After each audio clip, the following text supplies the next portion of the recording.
Hi and welcome to this next lecture on data structures and algorithms. We will continue our discussion on shortest path algorithms. In fact, we will continue our discussion for shortest path with a fixed source.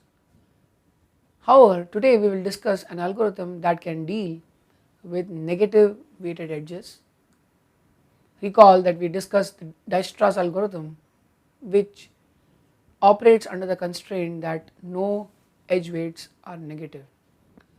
So the Bellman-Ford algorithm, it computes shortest paths from a single source, fixed source, to all other vertices in a weighted directed graph. However, Dijkstra's algorithm does not work for negative weighted edges. It is a greedy algorithm that makes use of the optimal substructure property. Bellman-Ford solves the problem of negative weighted edges but is slower than Dijkstra's algorithm. That is the price being paid, and the running time is order of number of vertices is to the number of edges. So what is the idea? So let us understand the algorithm with a simple example. So we will try and illustrate the working of the Bellman-Ford algorithm through an example. So let us say we have a graph with a source S.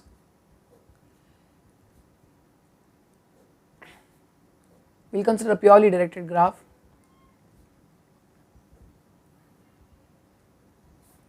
Let us give names to these vertices V1, V2, V3, V4, V5 and V6. We will also give names to the edges and their weights W1, W2, W3, W4, W5, W6. It also helps to have an additional edge here to make the graph a directed acyclic graph. So let us say this is W7. So the Bellman-Ford algorithm iterates through all the edges of the graph, and for every edge it determines the weight on the two nodes that it is part of. So of course if you have the edges to be undirected, it is possible that the shortest path crosses that particular edge in either way, in either direction. However, if the edge is directed, you expect the shortest path from one node to another node, if at all, to occur only along the direction that is permitted by the edge. So the idea behind the Bellman-Ford algorithm is, well, initially all vertices are infinitely far away from the source. The source is of course at distance 0 from itself. Now you iterate over all edges. For each edge E, you are going to check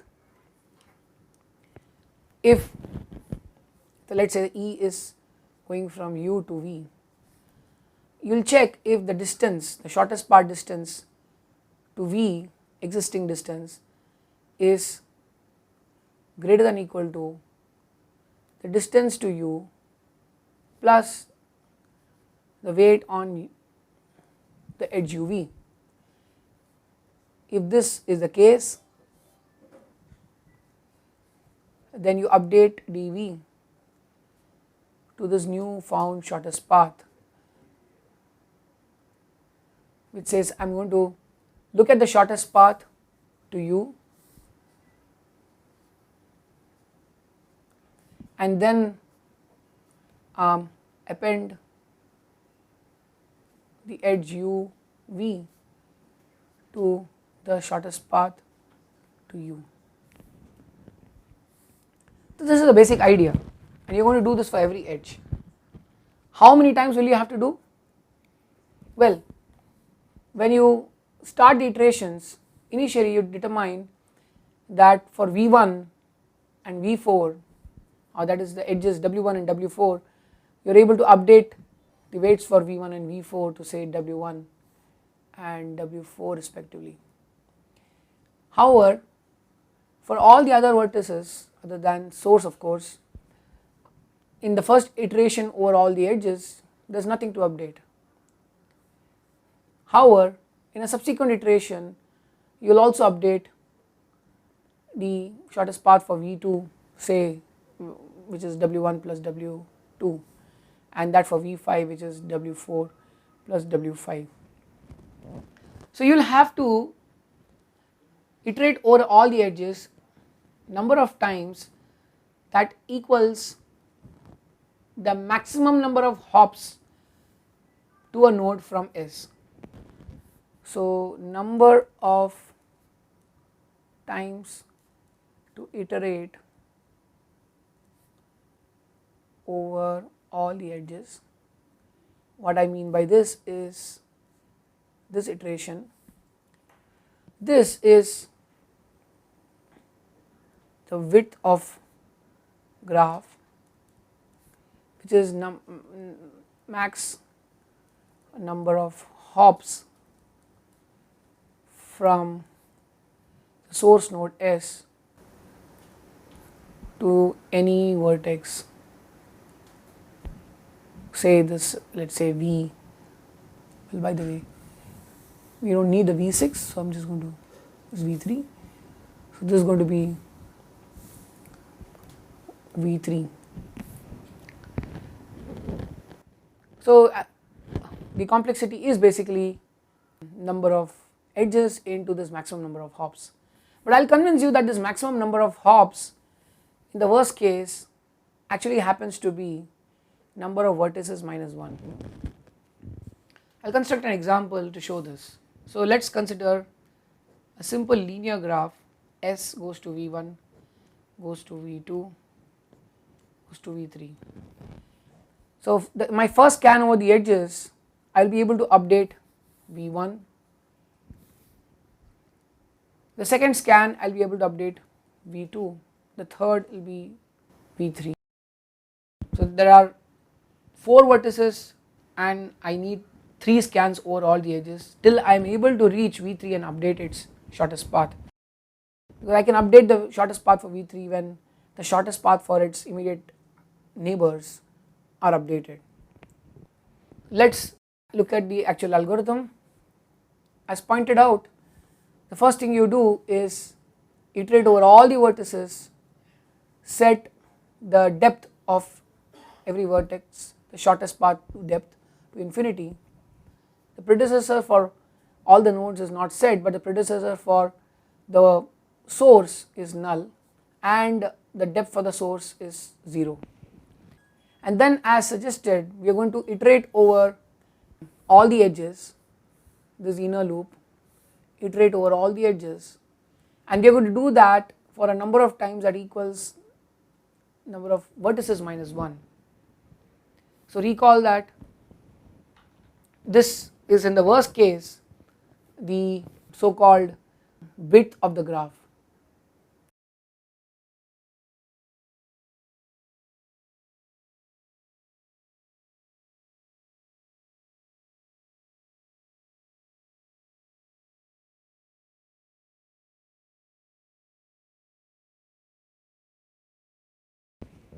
And then it is a check that we already anticipated. If du plus w, w is the weight of edge E, if this happens to be less than the existing shortest path distance to V, then you update the shortest path distance at V. You also update the predecessor of V to point to U. So this is already motivated and explained. What is the part here at the end?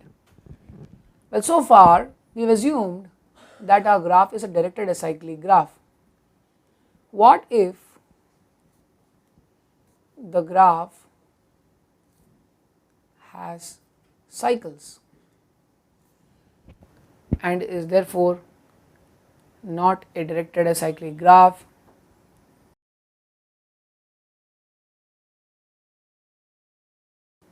Abbreviated as DAG. Even in the case that the graph has no directed edges, it might just have cycles. And here is a test. If the shortest path can be further reduced even after V minus 1 iterations, then it appears that there is a cycle, that is there is a path from S to a node, any particular node that involves a cycle. Let us illustrate this with an example. So we have S V1, let us say this is weight 5, this is say 4 to V2, V3 minus 3. We already pointed out that negative weighted edges are possible, and say minus 2, minus 1. Now as you update the weights originating with S, 0, V1 is 5, V2 is 9, V3 is 6, and then you have 4, and then you have minus 1, 3. However, the next iteration when you update V2, you will get 7, and then you will be able to update V3 to 4, and that at this node V4. You are able to update the weight for V4 further and get it to 2, and then at V1 get it to 1.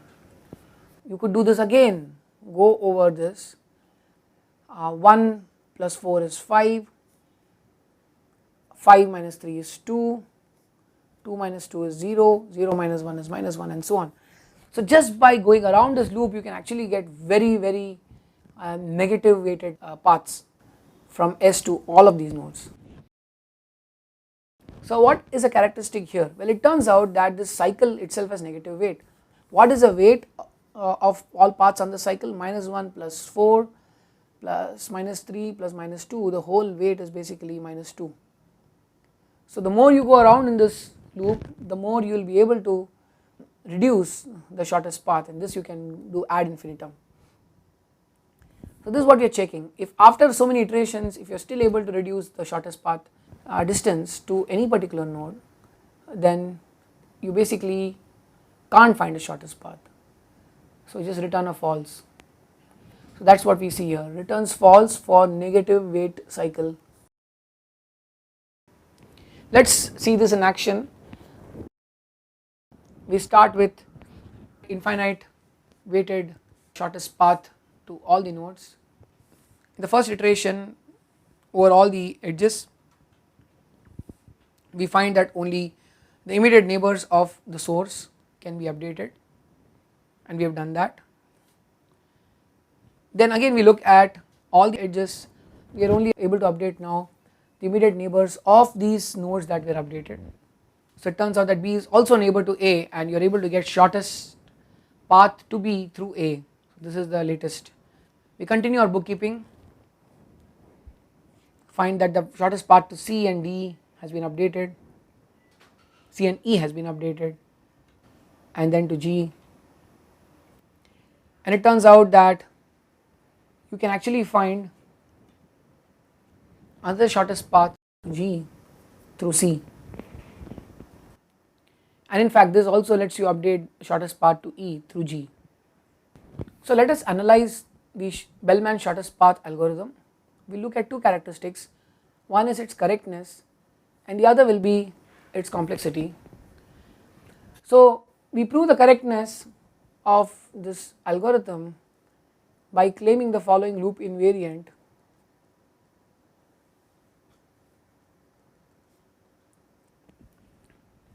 And we state that for every vertex V within k hops from the source node S, the value dV is indeed the shortest path from S after k outer iterations. So we are claiming that at the kth iteration of this outer loop, the value that gets updated in dV at the end of this kth iteration, dV contain the correct value, the shortest path.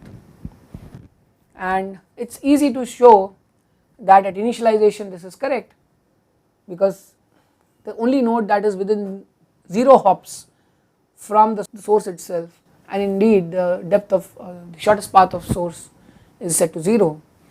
The next iteration we can easily see that we only deal with the immediate neighbors of the source and they get updated correctly. In fact, the maintenance can be easily proved, because we know that to get to a vertex which is k plus 1 hops from the source S, you need to go through a vertex which is within k hops from the source S. So maintenance can be proved with the key observation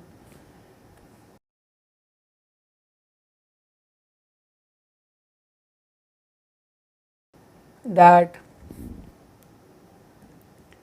a vertex at k plus 1 hops from S is reached through vertex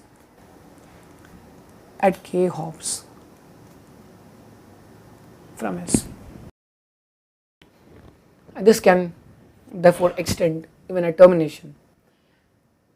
What about time complexity? Well, the runtime complexity is again straightforward.